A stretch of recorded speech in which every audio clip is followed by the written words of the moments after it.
Hello, the following video was shot well over a week ago. Something's wrong with the software or something in my computer, and I keep getting an error every time I try to upload. Something about a script not running correctly. If you're seeing this, it means I got it straightened out, but that's the reason there's a disparity between the release of the video and what the date in the video says.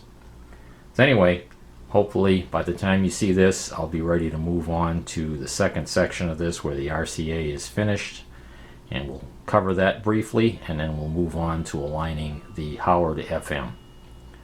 Thanks for tuning in. Hello and welcome, or welcome back as the case may be. I'm the radio mechanic. I have not made a video in probably well over a year. Regular viewers will know that I was packing up and getting ready to move to Thailand to retire. And for a long time I was packing up the house, packing up the lab, getting preparations put in place. Then I ended up with a triple bypass. That set my plans back a year. But in the meantime, was continuing to pack up the lab and, still carry forward with my plans. I'm doing fine, by the way, so don't worry about the triple bypass. 4 days after surgery, I was climbing one of the minor mountains around here. Amazing. Anyway, I did move to Thailand. I was there for almost 7 months, and then the CCP virus struck. We call it the CCP virus because it's the Chinese Communist Party virus. And anybody that thinks it wasn't initiated by them is delusional. You're not paying attention. But at any rate, already I've been demonetized. So anyway, since I'm stuck here in the U.S., I came home to take care of business. I was going to do taxes, but I was catching wind of what was going on while I was over there in Thailand. And it was obvious from what I was hearing over there and from what was going on in the world that this was going to be far more serious than the government here in the U.S. was telling you about. And we knew back in December time frame that this had leaked out of a lab in Wuhan, and they're still trying to cover that up. But anyway, I digress. I came home, asked a friend of mine over there to sell my pickup truck and my motorcycle. I'd bought a brand new Toyota when I was over there, because I knew I was probably going to be stuck here in the U.S. and sure enough, there's been basically a shutdown on travel. And so here we are. I'm home. I'll probably be here for at least a year and a half before things get back to any semblance of normal. Can't sell the house because the economy is going to be crashing. We're only going through round 1 of this, and if they lift the ban on travel and ban on working too soon, it's going to strike hard the second time. So, having said all of that, I decided to start unboxing some of my stuff, and I've set up the $10 test bench again, just to try to keep myself from going stir crazy here at the house. I figured I'd try to knock out some videos. But I'm well out of practice, as you can tell from the way I'm stumbling around here. Initially, I was just going to do the alignment, FM alignment, on the Howard FM converter that I had repaired a long time ago and had promised to demonstrate FM alignment. And in the process of doing that and setting everything up, I said I'm going to need a radio to demonstrate it with. Now, I had an RCA console. And let me move the camera here and get this set up. I have one of these right here. This RCA Victor U42, which is supposed to have a phonograph. Mine's missing, sadly. And an AM shortwave receiver. And evidently it was the chosen set by Miss Lily Pons, who was a recording artist for RCA back in the 1940s. Now this is a page from Life magazine 1940. Oops, everything's out of shot here now. There we go. From 1940. This radio sold in 1940 for $150. Now, accounting for inflation and buying power today, that equates to $2,765 in 2020 dollars. So this would have cost you an awful lot of money. I've got to believe these are fairly rare, unlike the All-American 5s that could be purchased by Joe anybody. You figure back in 1940, the average minimum wage was 40 cents an hour, and the median income for the average Joe was about $956 a year, less than $1,000 a year. Out of that, you had to pay your mortgage, your food, your gas, your car payment, anything else, clothing, so on and so forth. Not many people back then would have been able to afford the equivalent of almost a $3,000 radio in today's dollars, or $150 back then. That would have been a low priority. It's quite a set. It's a beast. It's very big, as you can see from it sitting next to her. In fact, if I turn the camera around here and try to do this without making you too dizzy, there's the cabinet. And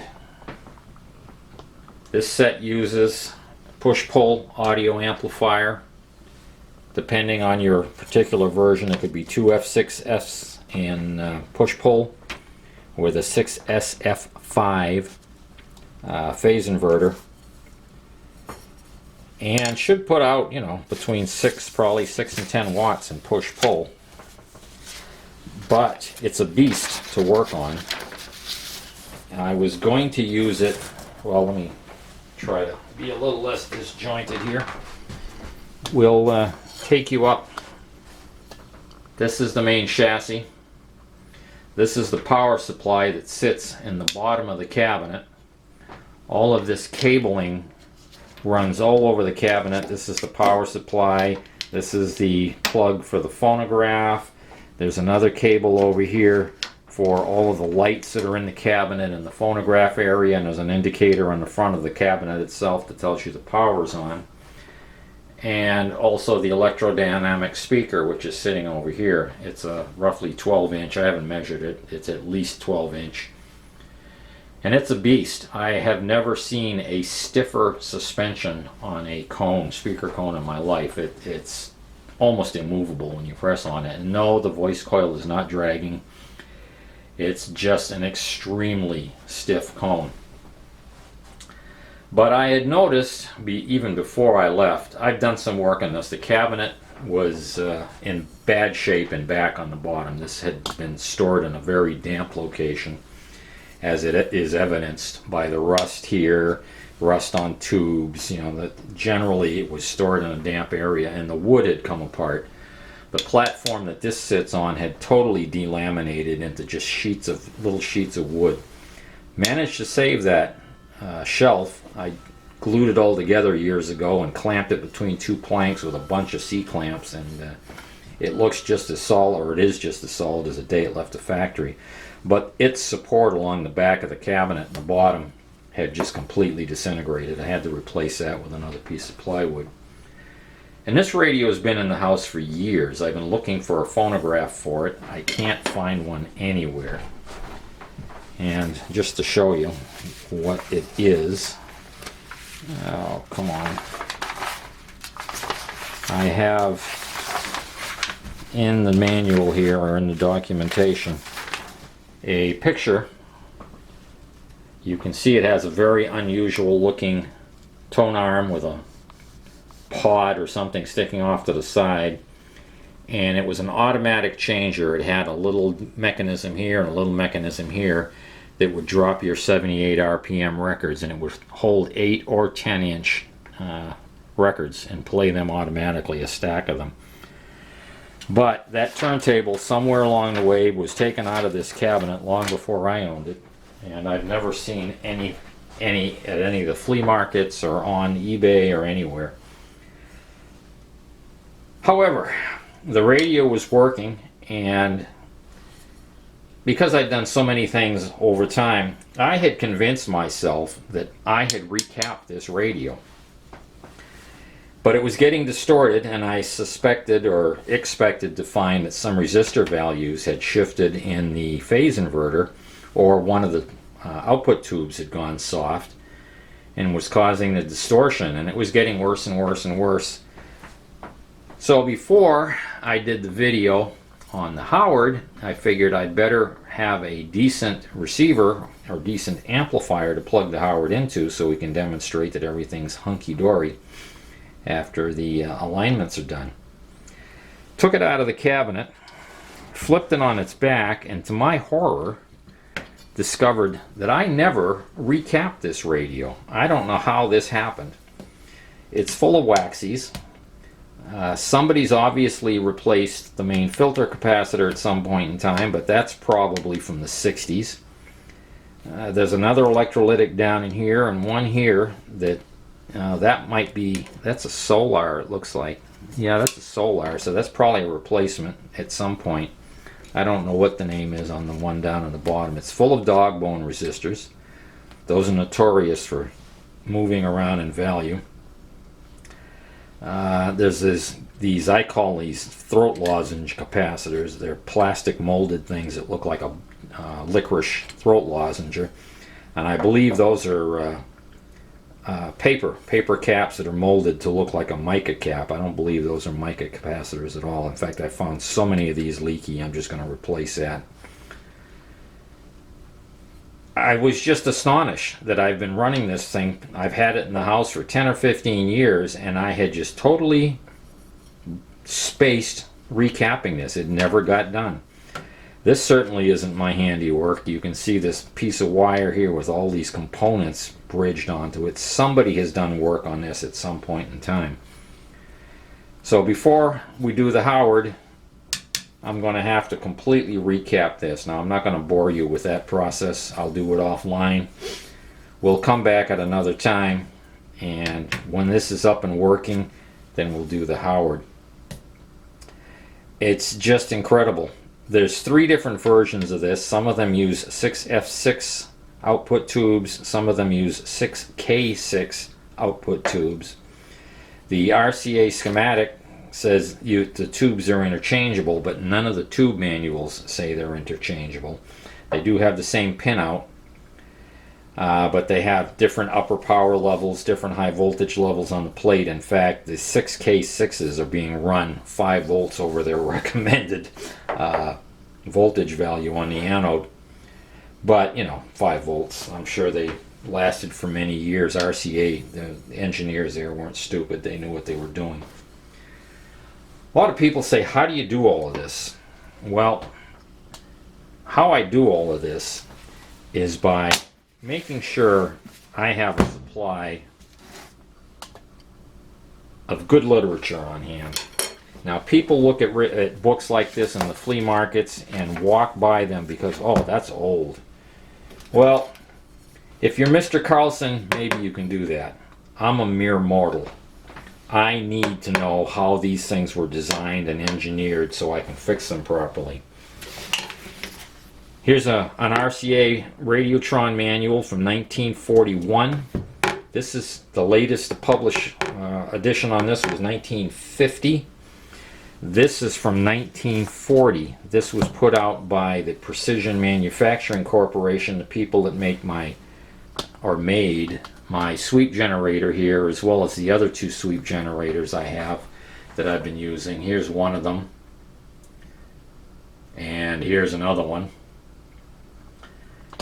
The information in these books is invaluable.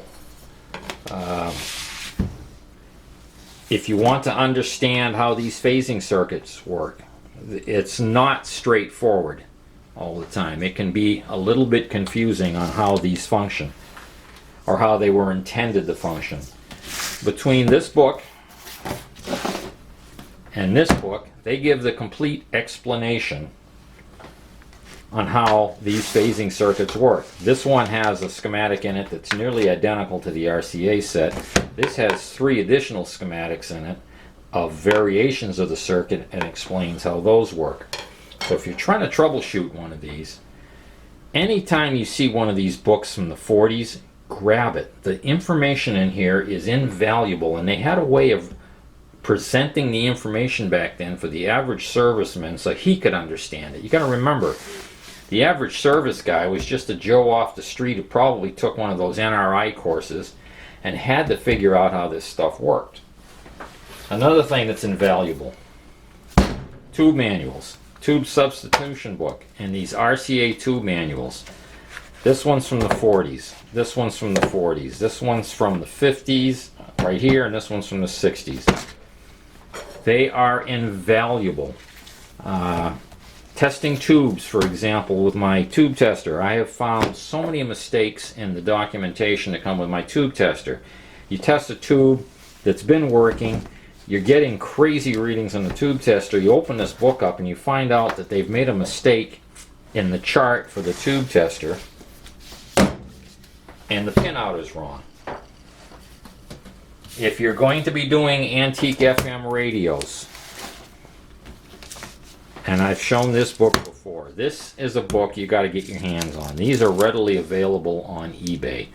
This is FM Simplified by Milton S. I'm going to pronounce it Kiver. It could be Kiver, I suppose. Kiver, I don't know. Don't care. This one actually came from a high school that I went to. I don't know how I got a hold of it. I found it at a yard sale. I know, sure.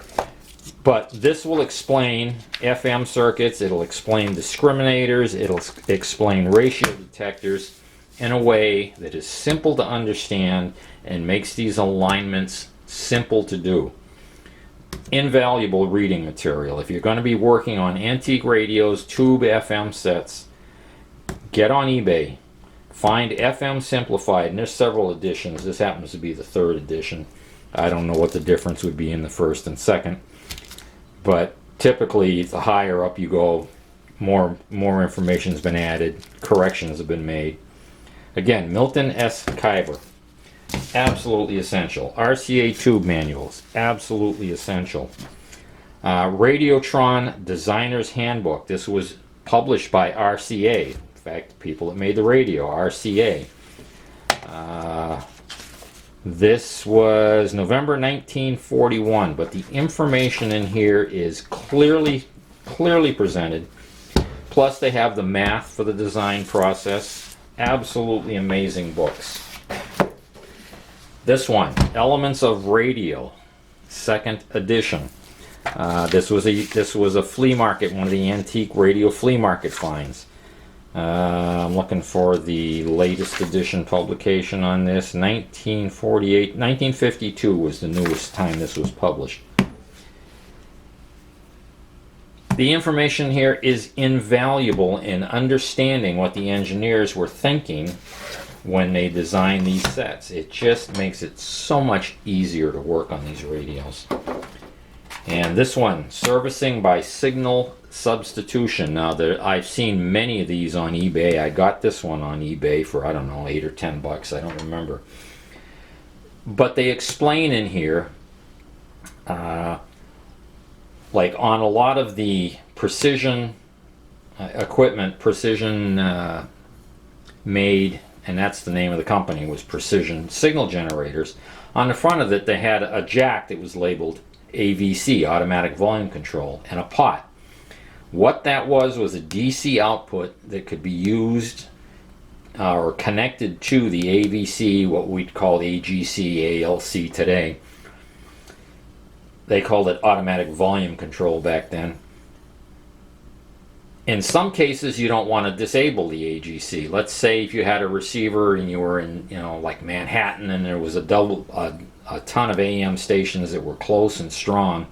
It tells you in here that instead of running a very, very low signal level, you might want to put a certain voltage on the AVC as if it was receiving a strong signal before you did your IF alignment. That way the curve of the IF would suit those strong signals that the receiver was going to be operated in. Conversely, if the guy lived out in farm country somewhere and was a long ways away from everything, and the stations were very weak, then that's a case for running the AVC completely down to the lowest level and tuning for those weak signals. so that the IF curve, was correct for those weak reception conditions. And it does have an effect. The strong signals can bring the AVC up to where it changes the curve in the IF. We might not think it's so important today, but, and again, RCA tube manuals. You see these things, don't pass them up. They're getting rarer all the time, because as the old timers die, the family looks at these, it's just an old book, trash can, gone. Who knows how many of these were published originally, but they're getting fewer and fewer every year. And the information, the art of these receivers, these radios, is being lost. Someday, nobody's going to understand it, other than, a few engineers who want to sit down and spend weeks trying to analyze these circuits, and nobody wants to do that for the most part. Everybody wants modern equipment except us, that those of us who play with these old radios. Again, invaluable. Don't pass those books up at the flea market, and if you're going to be doing FM, get a hold of a copy of this. They're on eBay. There's every time I look, there's at least a couple copies of that available. So, having said all of that, I am going to move on and go through here. I guarantee some of these interstage coupling capacitors in the audio amp, the ones from the phase inverter and from the detector, I'm sure are leaking and just destroying the bias on my amplifier. That's probably where most of my distortion's coming from. All of the tubes checked perfectly on this thing. I must have changed tubes at some point. The tubes all test like they're brand new. So I'm going to go through this, change all the caps. I probably got a day's or a couple days worth of work. I've got to find everything. Stuff's been packed away. I've been unpacking it. But for the time being, at least, I will be making more videos. And again, for no other reason, just to keep from going stir crazy. I had a wonderful winter in Thailand. It was warm. Actually, it was hot. And I don't mind the heat. I'm so glad I missed the winter here. But I don't expect us to be back to normal for a year and a half at best. It's going to take them at least a year to a year and a half to come up with a vaccine for this. And if they open the country up too soon and the spread begins again, you're going to see a collapse of this economy like the Great Depression. Let's hope your politicians get smart enough to push through testing. Now here's what we need. We need the test kits to find out if guys like me or guys like you have had exposure to the virus and already have the antibodies. If you already have the antibodies, let us go back to work. I'll come out of retirement. I'll do anything. I'll work at Walmart. I'll work at electronics. I'll work at a factory. Let's get the country back on its feet.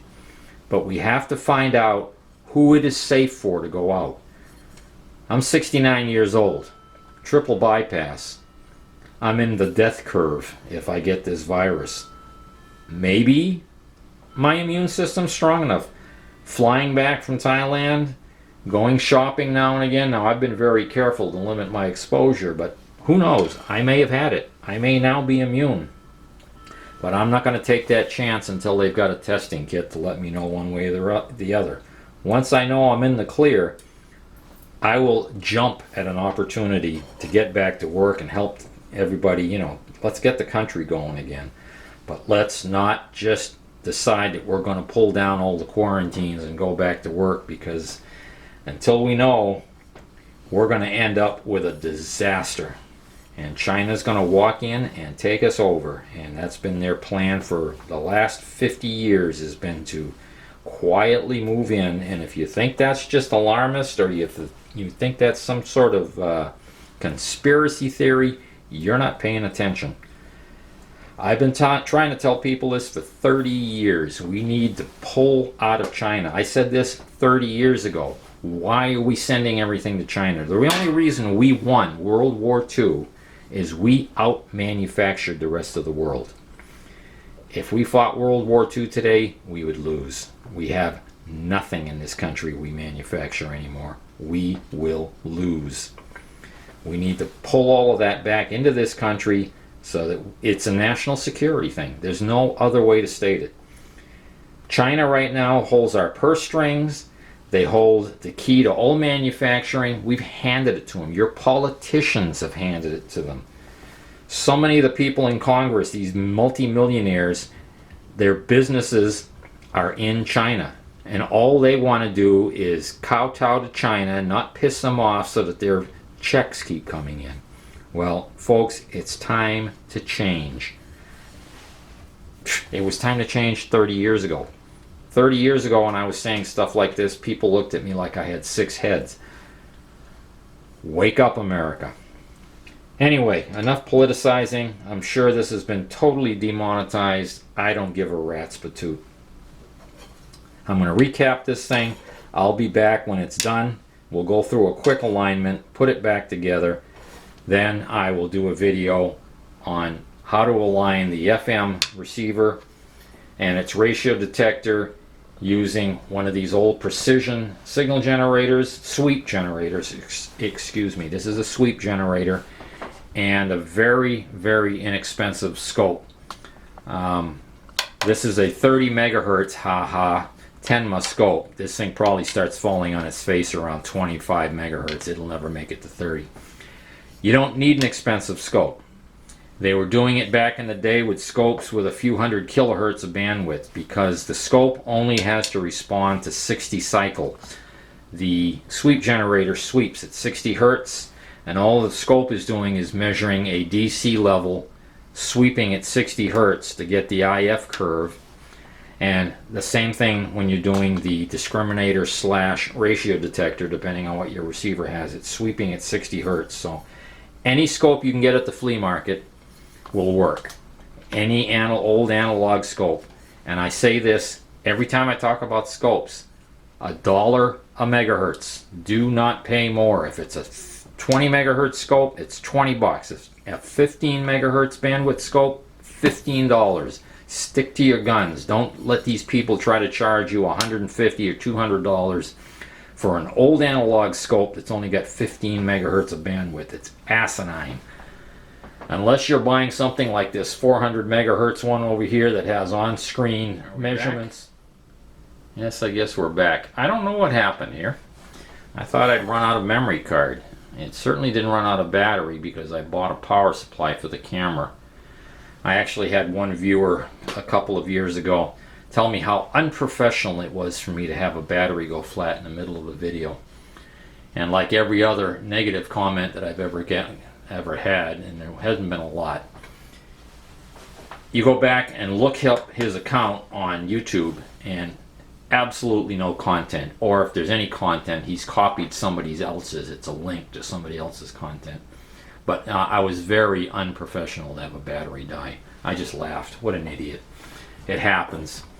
Anyway, I don't know why the camera shut down this time. It's not battery, it's on a power supply. I checked the memory card. I got plenty of room on the memory card. For some reason, it just shut down. Maybe it overheated because I'm talking too much. Again, the scope, $1 a megahertz. If they come with probes, probes are the expensive thing.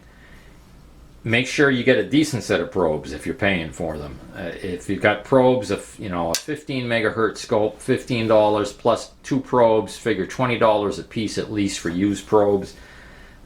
Good probes cost like $100. So if there's 2 probes included, you can go $30 or $40 if there's probes with the scope. But if scope, analog scope, no probes, just $1 a megahertz. Don't pay more. Don't support that nonsense. Okay, that's it for now. I'm the radio mechanic.